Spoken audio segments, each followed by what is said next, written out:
তো ঠিক আছে বেটু, আজ থেকে তোমাকে আমি ইংলিশের টেন্স সম্বন্ধে পুরো ধারণাটা দেওয়ার চেষ্টা করব। তো ভালোভাবে বুঝবে কিন্তু, ঠিক আছে? কারণ আমি হিন্দিতে এর ফর্মুলাটা তৈরি করিনি, আমি বাংলায় এর ফর্মুলাটা তৈরি করেছি। তার জন্য তোমাকে বাংলাতেই এই ভিডিওটা শুটিং করছি আর তোমাকে বাংলাতে টেন্সটা বোঝাবো, ঠিক আছে? ঠিক আছে। চলো তাহলে টেন্সের দিকে যাই। টেন্স কি আছে? এটা টেন্স। টেন্স মানে কি? কাল। টেন্স মানে হয়ে গেল কি? কাল। তাহলে সর্বপ্রথমে আমাদের কোশ্চেন হচ্ছে টেন্স আমরা পড়বো কেন, ঠিক কি না?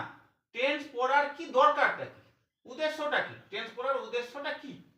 সেই উদ্দেশ্যটা হচ্ছে যে কোনো কাজ, দুনিয়ায় যে কোনো কাজ কোন সময়ে হয়েছে সেটা জানার জন্য আমাদেরকে কিন্তু টেন্স জানাটা অতি অনিবার্য। বুঝতে পেরেছ? টেন্স যতক্ষণ আমরা শিখবো না ততক্ষণ কিন্তু যে কোনো কাজ কোন সময়ে ঘটছে সেটা জানা যাবে না। তার জন্য আমাদেরকে টেন্স শিখতে হবে, ঠিক আছে? তো এখন জানার বিষয় যে টেন্স শেখার জন্য তার আগে আমাদেরকে কি কি শিখতে হবে, ঠিক কি না? টেন্স শিখতে গেলে কিন্তু অনেক কিছু তার আগে আমাদেরকে জানা উচিত, তারপরে কিন্তু আমরা টেন্স শিখতে পারবো। যেমন এক নম্বরে কি আছে? এক নম্বর হয়ে গেল সাবজেক্ট। এক নম্বরে কি আছে? সাবজেক্ট বা কর্তা। কি আছে? সাবজেক্ট বা কর্তা। সাবজেক্ট বা কর্তা। যে কাজ, কোন কাজ যে জন করে তাকে কি বলা হয়? সাবজেক্ট। সাবজেক্ট বা কর্তা। কাজ যার দ্বারা করা হয় তাকে কি বলা হয়? কর্তা বা সাবজেক্ট। যেমন ধরে নাও আমি পড়াচ্ছি না তোমাকে, কাজটা কে করছে? আমি করছি, আমি কি হলাম? সাবজেক্ট। বুঝতে পেরেছো? কর্ম আছে, এবার কর্মর দিকে যাব। প্রথমে কি হয়ে গেল? কর্তা হয়ে গেল। দুই নম্বর কি হয়ে গেল? অবজেক্ট বা কর্ম। কর্ম কাকে বলবো আমরা? ক্রিয়াকে। কোন কাজ করাকে কি বলা হয়? ক্রিয়া বলা হয় না, ভার্ব। ক্রিয়াকে কি বা কাকে দিয়ে প্রশ্ন করলে যে উত্তরটা পাওয়া যাবে তাকে আমরা কি বলবো?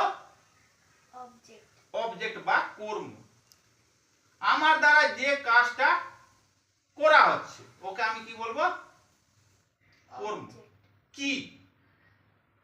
যদি হিউম্যান না থাকে, মানুষ ছাড়া অন্য নির্জীব বস্তু বা পশু পাখি যাই থাকে সেগুলোর কি দিয়ে প্রশ্ন করব, ঠিক আছে? কিন্তু মানুষ যদি থাকে তাকে আমরা কি দিয়ে প্রশ্ন করব? কে দিয়ে, কাকে দিয়ে। কি বা কাকে দিয়ে প্রশ্ন করলে যে উত্তরটা পাওয়া যাবে তাকে আমরা কি বলবো? সে কি হবে? অবজেক্ট হবে। যেমন আমি তোমাকে পড়াচ্ছি, কাকে পড়াচ্ছি? তোমাকে। তুমি এখানে কি হলা? অবজেক্ট। বুঝতে পেরেছো? তাহলে সাবজেক্ট আর অবজেক্টটা বুঝতে পেরে গেছো? তুমি সাবজেক্ট অবজেক্ট বুঝতে পেরেছো? হ্যাঁ বাবা। কোনো অসুবিধা নেই সাবজেক্ট অবজেক্টে? না। আরেকবার বলে দিই, সাবজেক্ট যে কাজ করে তাকে কি বলে? সাবজেক্ট। আর সাবজেক্ট দ্বারা যে কাজটা করা হয় তাকে কি বলে? অবজেক্ট। অবজেক্ট। তারপরে আমাদেরকে 3 নম্বরে কি জানতে হবে? নাম্বার। 3 নম্বরে কি জানতে হবে? নাম্বার। মানে বচন। বাংলায় কি বলে? বচন। নাম্বারটা কত প্রকার তুমি আগে শিখে গেছো। নাম্বারটা কত প্রকার?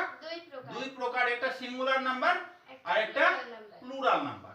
প্রকার যেগুলো নাউন, যেগুলো কাউন্টেবল নাউন সেগুলোকে কিন্তু কি করা যায়? প্লুরাল করা যায়। আনকাউন্টেবল নাউনকে প্লুরাল করা যাবে না, ঠিক আছে? নাম্বারটা বুঝে গেছো, সিঙ্গুলার নাম্বার আর প্লুরাল নাম্বার। 4 নম্বরে আমাদেরকে জানতে হবে পারসন। কি জানতে হবে? পারসন। পারসনকে বাংলায় কি বলে? পুরুষ। পুরুষ। ঠিক আছে? তো পারসন কত প্রকার? 3 প্রকার। ফার্স্ট পারসন, সেকেন্ড পারসন আর থার্ড পারসন। এটা তুমি শিখে গেছো, তাহলে এটা বলার দরকার নাই। তাহলে আগে বাড়াই। এরপরে ভার্ব। ভার্ব এর ফর্ম কি, এর ফর্ম। বুঝতে পারলাম? বুঝতে পারোনি আশা করছি। ভার্বের ফর্ম মানে ভার্বের তিনটা ফর্ম থাকে, গঠন থাকে। একটা প্রেজেন্ট, একটা পাস্ট আর একটা পাস্ট পার্টিসিপল। বুঝতে পেরেছো? এটাকে আমরা ভার্ব 1, ভার্ব 2 বা ভার্ব 3 ও বলি। বুঝতে পেরেছো? Present, past, participle. যেমন যেমন do, did, done, go, went, গান। এই ধরনের যতটা ভার্ব আছে সবটার একটা তিনটা ফর্ম থাকে। বুঝতে পেরেছো এত দূর?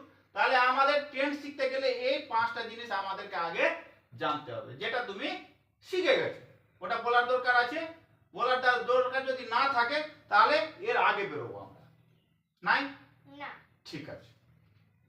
এরপরে আমরা জানবো কি, টেন্সের প্রকার। টেন্স তিন প্রকার। কয় প্রকার? তিন প্রকার। তিন প্রকার। একটা কি, এক নম্বর কি হলো present tense,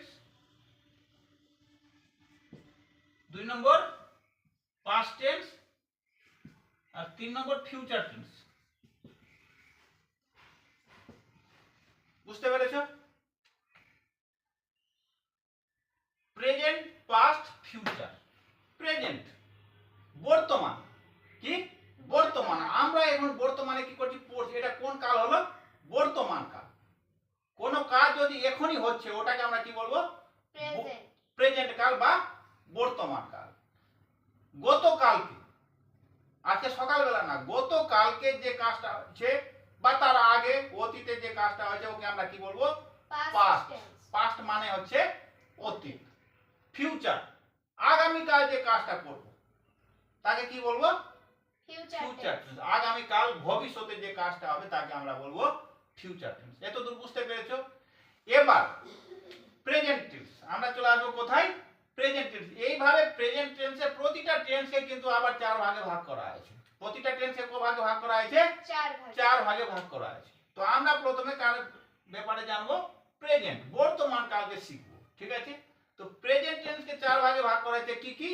present indefinite tense, present continuous tense, present perfect tense और প্রেজেন্ট পারফেক্ট কন্টিনিউয়াস টেন্স।